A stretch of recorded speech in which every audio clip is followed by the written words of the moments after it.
Hey everyone, and welcome to Pagan Happy Hour. I am so excited you are joining me today. And Yule is just around the corner. So, this is going to be our last Pagan Happy Hour before the solstice. So, again, thank you so much for joining me. I hope you had a good week. And if you are new here, welcome. I do Pagan Happy Hour every Friday at 5 p.m. Central, 6 p.m. Eastern. And it's a great way for us pagans to connect, to share thoughts and ideas and questions. So I will be checking the comment box as we go along. I will be bringing in your thoughts, your ideas into the conversation as well. And today what we're going to be doing is a Q&A. Now, I have done a ton of themed content about Yule and the winter solstice in the past 2 months, and I do have that all listed down below in the description box. So if you want to go on a full binge and learn everything about historical pagan Yule and solstice celebrations, definitely check out that description box. But today I thought we'd be a bit more casual and I want to answer all your questions. So if you have any question about Yule, the solstice, or any general question about paganism or witchcraft, I am here for you. I'm going to do my best to answer your questions today. And there are two ways to support Pagan Happy Hour if you do enjoy this content and my channel. The first way is through my Patreon, which I have linked down below. And if you choose to become a patron, you also gain access to my exclusive Discord community, which is a great, safe, warm, and lovely space where us pagans connect and we share thoughts and resources with each other and lots of pictures and have a good time.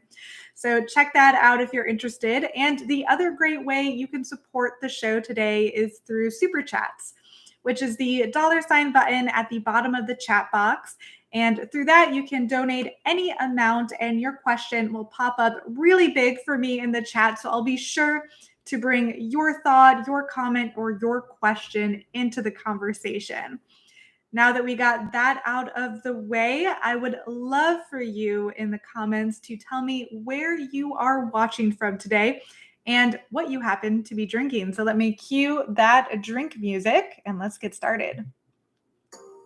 Okay, I'm having a nice little IPA this Friday, and let me see where you guys are chiming in from. So this has been a huge week for me. I'm going to fill you in on that in a second, but first I see people chiming in from, let's see, Lithuania, very exciting. We have Seattle, Ohio, Wisconsin, Maryland, Finland, Indiana, England, Illinois, Tennessee, Maine, Minnesota, Northern California, India, Houston, let's see, Arizona, San Fran, West Virginia, Ontario, and Nova Scotia. Wow. Okay, we got some people from all over this week. Thank you so much for joining me. And let me have a sip of my drink and give you a quick update on what's been going on, because it's been a wild couple of weeks for me. So just yesterday, I actually did the closing for my house. I just purchased a house, which is a really big deal here in Savannah.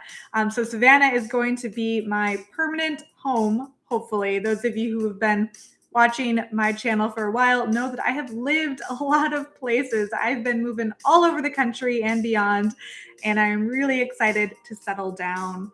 I am a huge history buff, as you guys probably know. So I was looking for a historic home, and I got a 1905 Queen Anne Victorian, and I will be doing probably a house tour. It's not entirely like a pagan related content, but I'll be sharing with you what the house looks like and what my plans are on how I'm going to decorate it for upcoming pagan holidays. And there are 4 fireplaces, which means 4 mantles, which in my view, 4 altars. So it's going to be really fun to decorate all those altar spaces.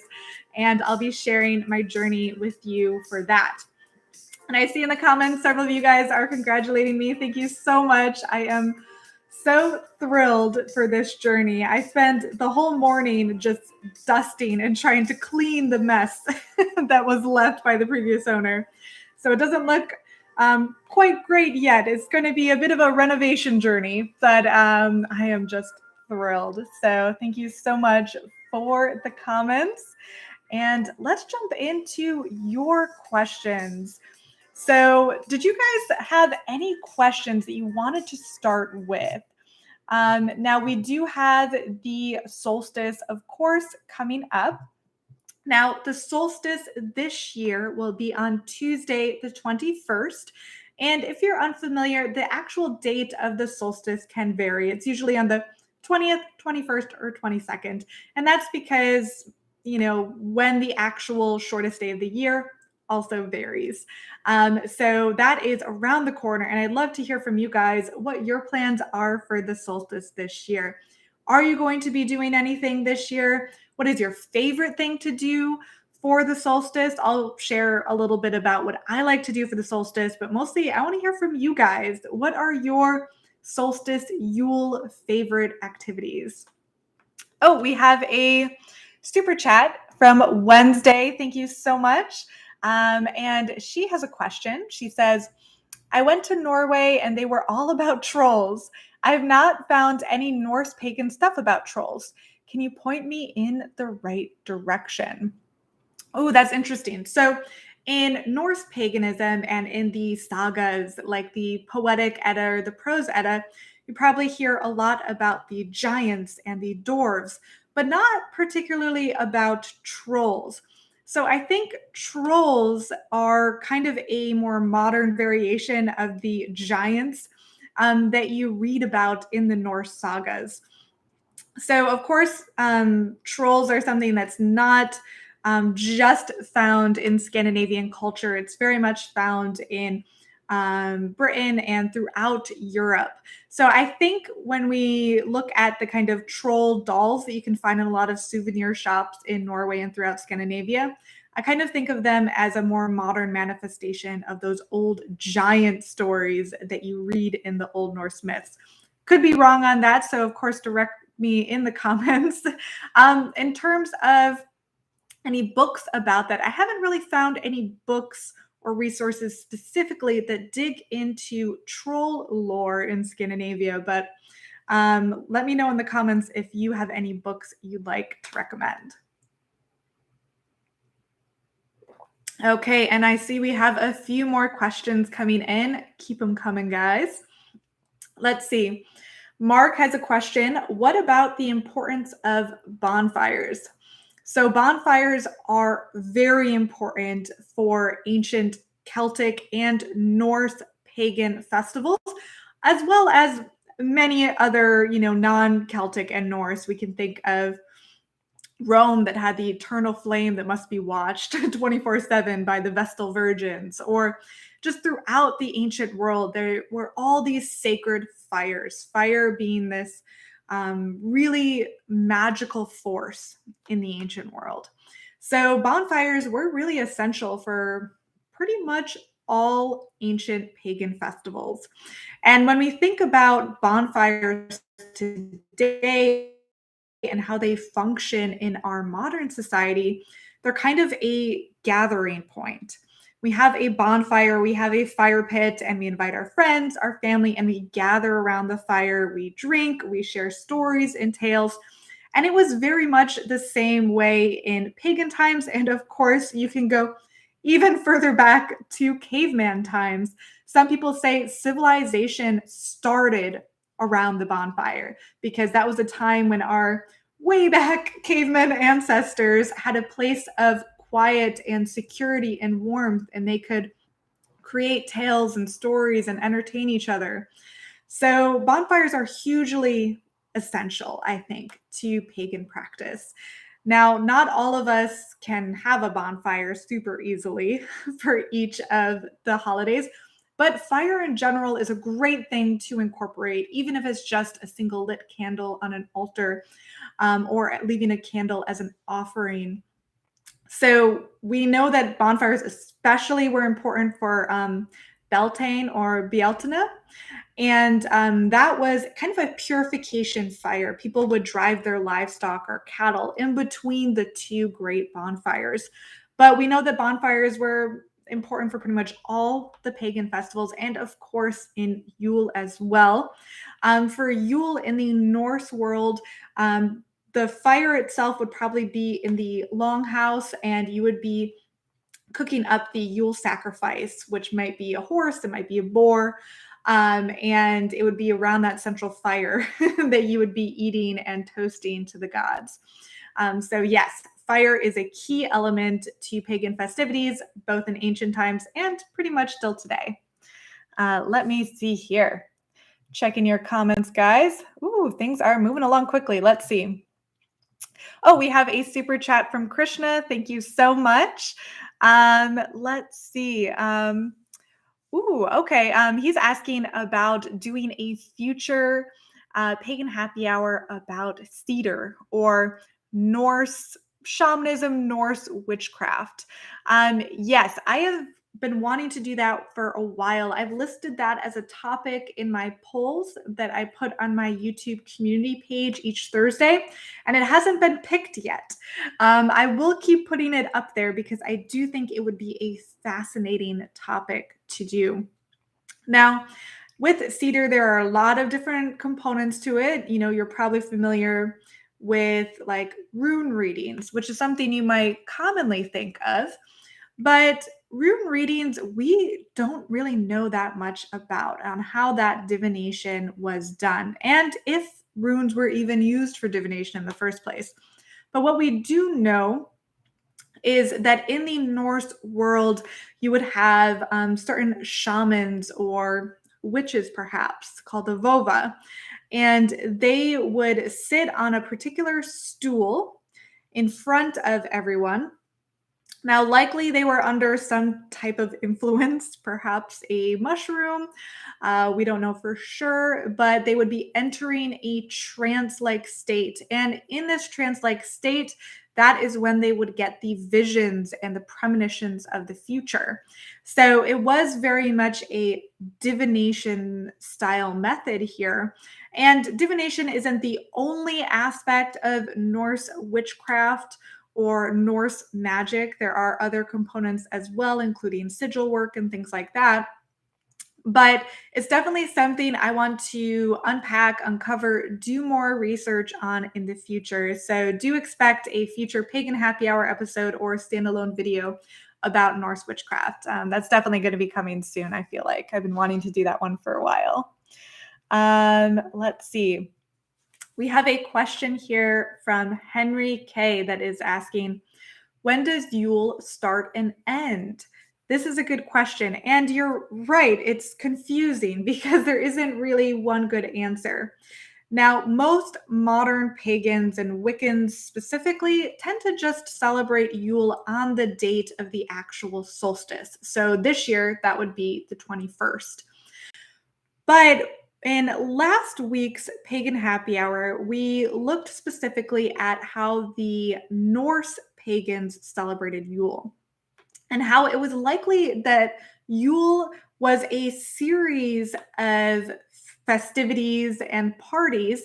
The word Yule or Yol itself meaning literally parties. So it wasn't a singular event, it wasn't a singular day. It likely started on the solstice and continued on for maybe 2 weeks. It's a bit unknown, but it would definitely end with the great Yule sacrifice, where an animal was sacrificed to the gods and everyone had a big feast. So, that big feast, there are differing opinions.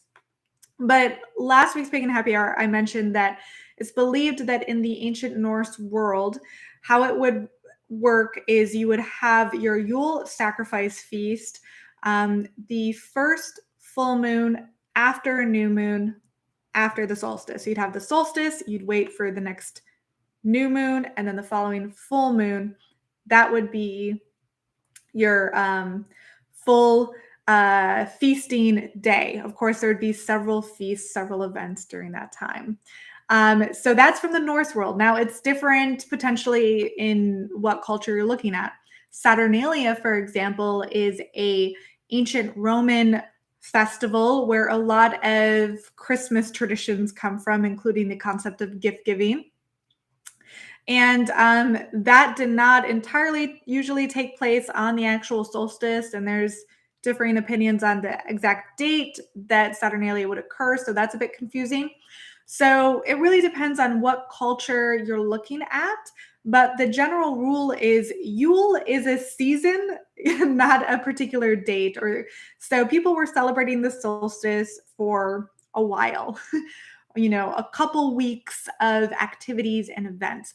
So this leaves you as a modern pagan to decide, when do you want to celebrate?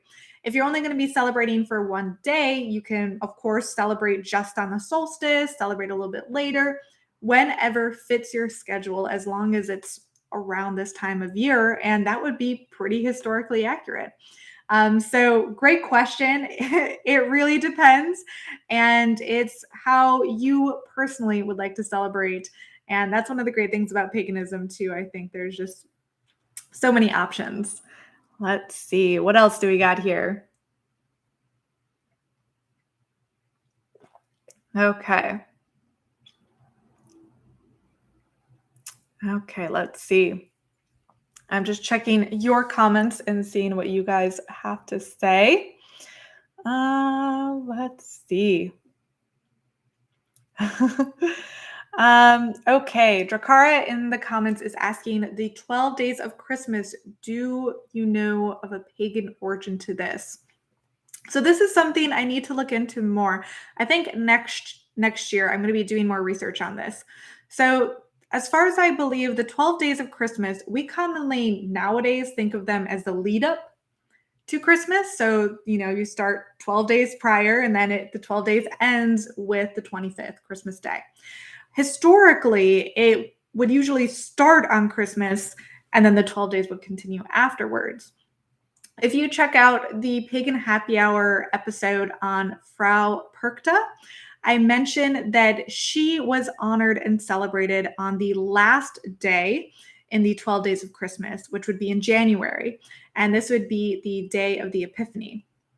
So these 12 days of Christmas are a bit more Christian than pagan, in my initial opinion. Of course, I do want to do more research on this.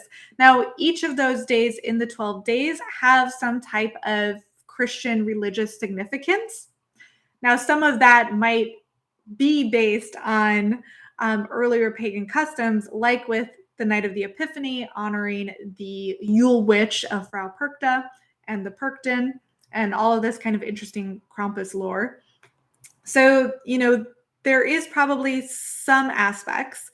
Another component to the 12 days of Christmas is, if you look in like Tudor times, the king would have like a lord of misrule or someone to create chaos. And that really reminds me of kind of ancient Roman Saturnalia festivities. One of the unusual things they did in ancient Rome is they did a role reversal for Saturnalia. So on that day, the slaves would be in charge in ancient Rome, and the owners would kind of be acting as slaves. So it was kind of this topsy-turvy role reversal. And you had that much later in medieval England, for example, where the same thing would kind of happen. The servants would kind of rule the roost a little bit on that one of those 12 days of Christmas. So there was this kind of role reversal, this mischief concept. And a lot of that probably ties back into Saturnalia traditions. So the actual 12 days itself, very Christian. Each day is associated with a different Christian thing, but some of those days contain elements that do connect with earlier pagan festivities. So that's if you know more about that in the comments, let me know, because I'm curious what your thoughts are there. Okay. Let's see what we have. Let's see. Okay, just checking your questions as they come in.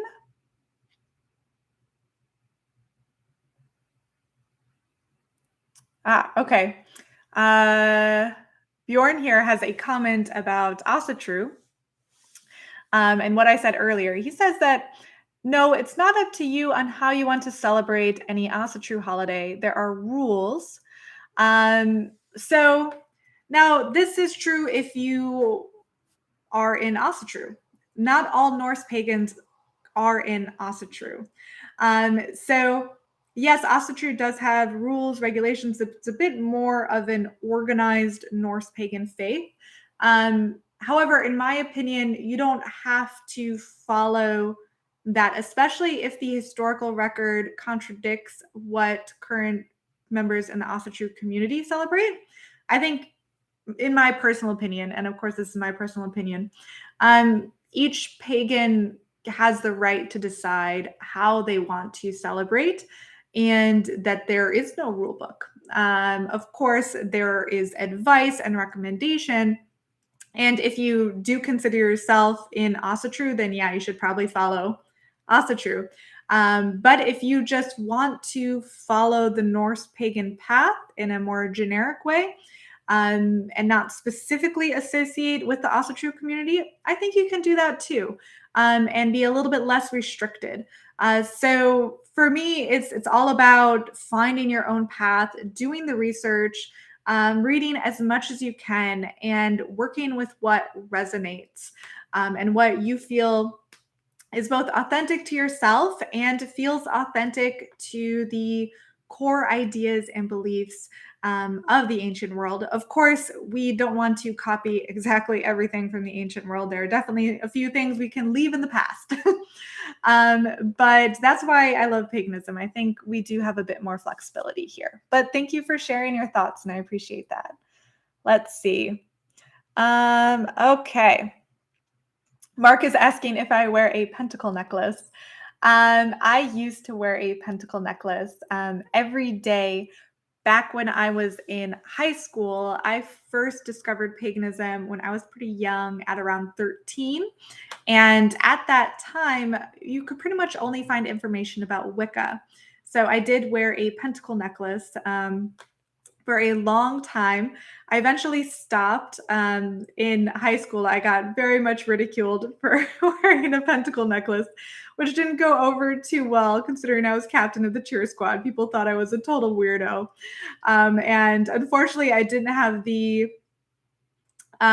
courage at that time in life to say, I'm going to do what I want. So I stopped wearing it for a while, but now I'm not Wiccan. So right now I'm actually wearing a necklace here that is a Vova staff. It's a replica of a actual staff that was found in Scandinavia. So sometimes I wear necklaces of different motifs. Of course, I have a Thor's hammer necklace I wear a lot too. I don't tend to wear pentacles, mostly because I no longer consider myself Wiccan, but you guys can definitely do that, especially if you're Wiccan. A pentacle necklace is a great thing to wear. Interesting question here. Honey and Wine asks, what is the significance of Pomander balls in relation to the winter solstice?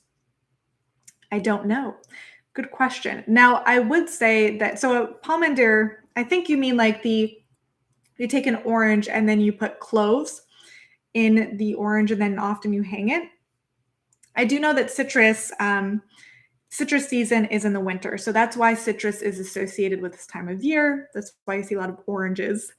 Now, there is a drink that is mentioned in Dickens' Christmas Carol that was popular at the time called Smoking Bishop. And Smoking Bishop includes as an ingredient the orange stuffed with cloves. And then you bake that and then you add it to kind of a spiced wine. Now, that wine specifically, or that spiced wine, sometimes people call it mulled wine, or in this case, Smoking Bishop.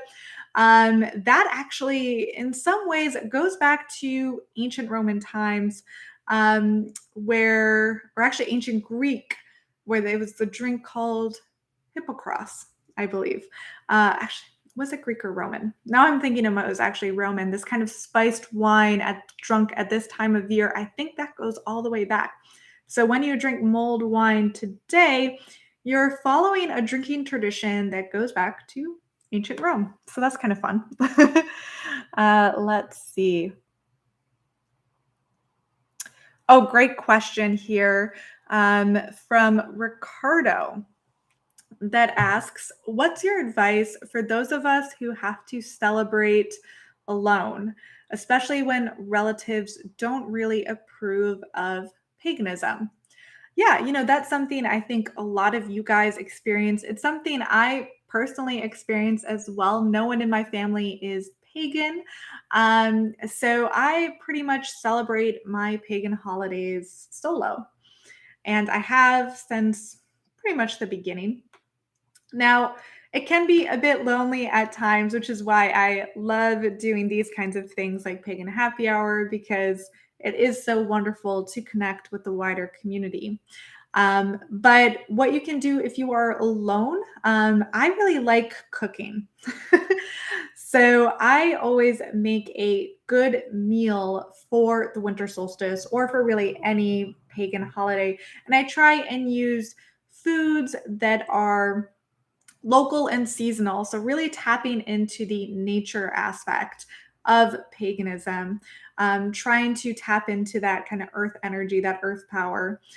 So, that's really obviously a super simple thing. I sometimes, if I am with family or friends, I will cook a big meal or a big feast. And I might not mention that it's a solstice meal, um, but it will be that. For example, in last week's Pagan Happy Hour, I mentioned how there's archaeological evidence that one of the Yule animals that was eaten in ancient Norse paganism was the the pig or boar.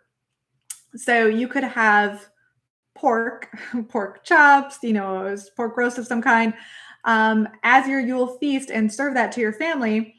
They're not going to know that you're just replicating an ancient Norse custom, nor do they know that the boar is an animal commonly associated with Freya.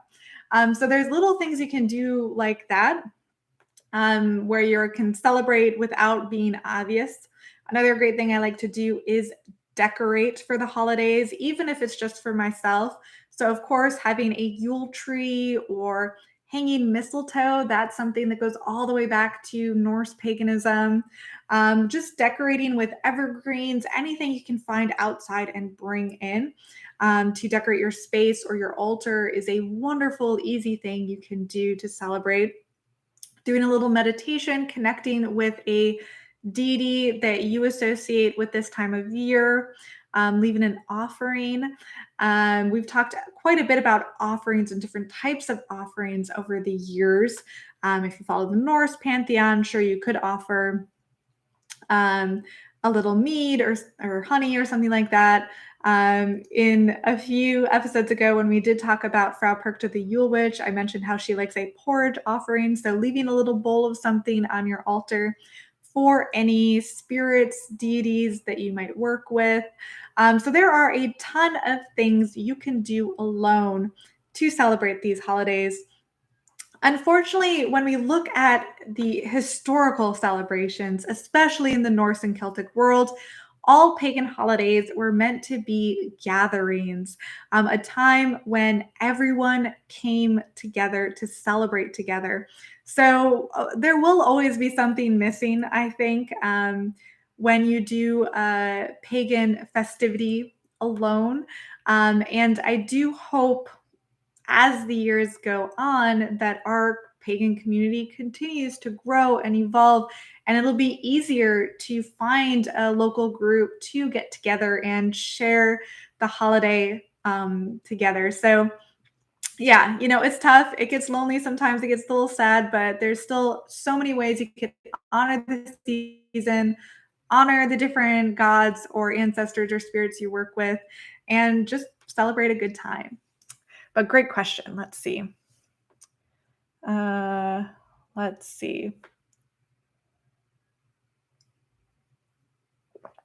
Okay.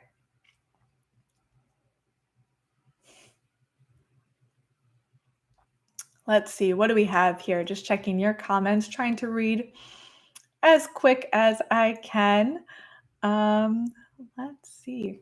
Oh, Leah has an interesting note here about Boxing Day. Now, that is something we don't celebrate here in the States, but I know it's important in England. And she mentions that that was considered a servant's Christmas, where servants had the day off and went home with boxes. As there were a lot of servants in 1800s England, and a lot of people celebrated it then. Yeah, so that's kind of an example of that switching of roles that you see all the way back to ancient Rome. Really awesome. Um, Good question here that says, does anyone know about any traditional foods for Yule? That's a good question. And it depends where you live, what tradition you're following. Because, for example, we briefly talked about how in Norse paganism, boar or pig would have been eaten most likely. But, the people would have been eating what was in season where they lived. So it gets tricky for us as modern pagans to do the same thing because what is available and local here where I live is very different than the ancient Celts or the ancient Norse pagans. I live here in the American South. There is a lot more in season here than there would be up there. So I can still kind of, in my view, have an authentic Yule meal eating what is local and seasonal here. Of course, I could go ahead and, eat foods that are local in December in like Scandinavia, for example. So that would be, a lot of potatoes, winter squashes, things like that, carrots, and of course, meat being a big one, as a lot of the animals would have been slaughtered previously in like around the time after Samhain. So this is the time historically when there would be a lot of meat available. So you can go full on into a particular pagan tradition that you follow and look at what they ate and eat that. Or you can look at where you live currently and what is local, seasonal, available where you live and eat that. And it would still be an authentic, I think, Yule celebration. I think the main thing is with Yule and all of the pagan holidays, we are trying to connect ourselves to the wheel of the year. And that means noticing and appreciating what is available and seasonal. It's not exciting, it's not interesting if you just, eat the same food all year round. By kind of restricting ourselves to what is in season, it allows us to gain a closer connection to the idea that these things won't be here forever. It gets us a little closer connected to the concept of death in a lot of ways, right? Um, as the ancient people would have been very concerned about their food stores, and at this time would be a big celebration because all of your harvest would be in the ancient world, and you would hope that you had enough to last the winter. If not, that would be an issue. So many ways to do eating when it comes to the solstices, and it's up to you. You can, of course, just have fun, look up recipes that inspire you, and get to work. Let's see.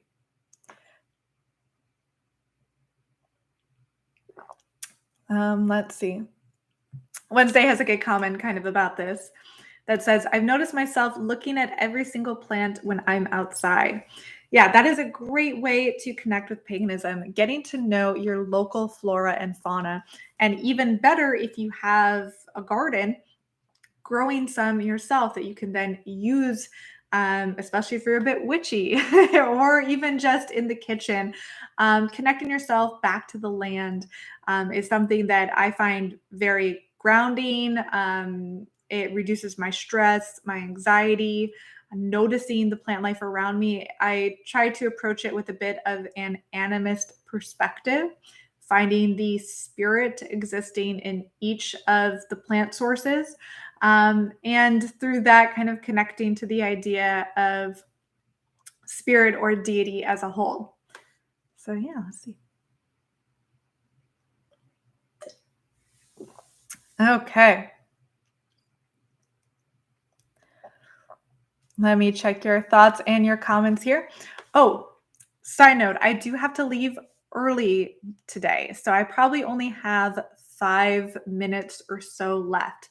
So if you have any burning questions you want me to answer, now is the time to do it. Of course, if you do want to donate a little bit, now would be a great time. Of course, no pressure. But yeah, let me see what we got for our last few questions. Okay. Oh, we have a super chat here from Leonard James. Thank you so much. Cheers. That says 2021, it was the best of times. It was the worst of times. Great quote from Tale of Two Cities. And then he says, some of the best, very best of times, your channel and 50 plus live happy hours. Thanks and cheers. Thank you so much. I really hope you enjoyed these. I probably started Pagan Happy Hour. Gosh, has it been over a year? And it's been such a wonderful journey. Thank you so much for joining me. Okay, great question here. Any spirits of the home especially relevant to Yule? I did a whole Pagan Happy Hour episode about that. It was, I think, 4 weeks ago.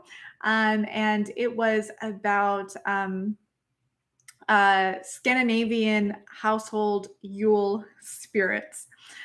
So we talked about the Nisei, we talked about a lot of different kind of house spirits, how they differ culture to culture in Finland, Sweden, Denmark, and Norway.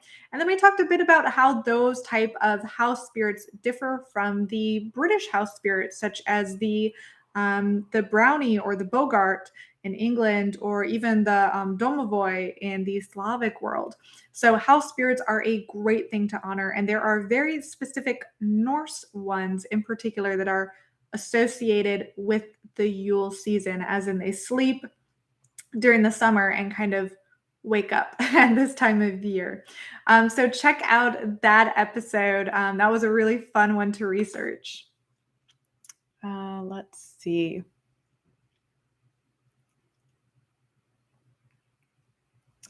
Leah is mentioning about kind of connecting with nature, saying that visiting the local parks and forests is a great way to honor the season, and that she loves to collect pine cones and evergreen boughs for decorations. Yes, I love that too. This year it's a bit chaotic for me. I didn't do much decorating because I'm about to move in like a week.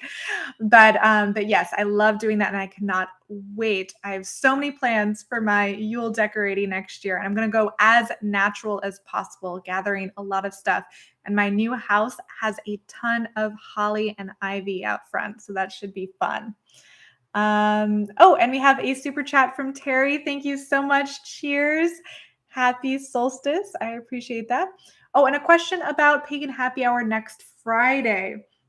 So I'll probably be skipping Pagan Happy Hour next Friday. I know that many of you guys will be visiting family and things like that. I will be here. I'm spending kind of just Christmas just alone with me and my husband, not too much going on, but we're going to be moving. So we're going to be like moving all of our stuff to the new house. So it's going to be a bit chaotic. So I think I probably will be skipping next Pagan Happy Hour. But we will resume the following week.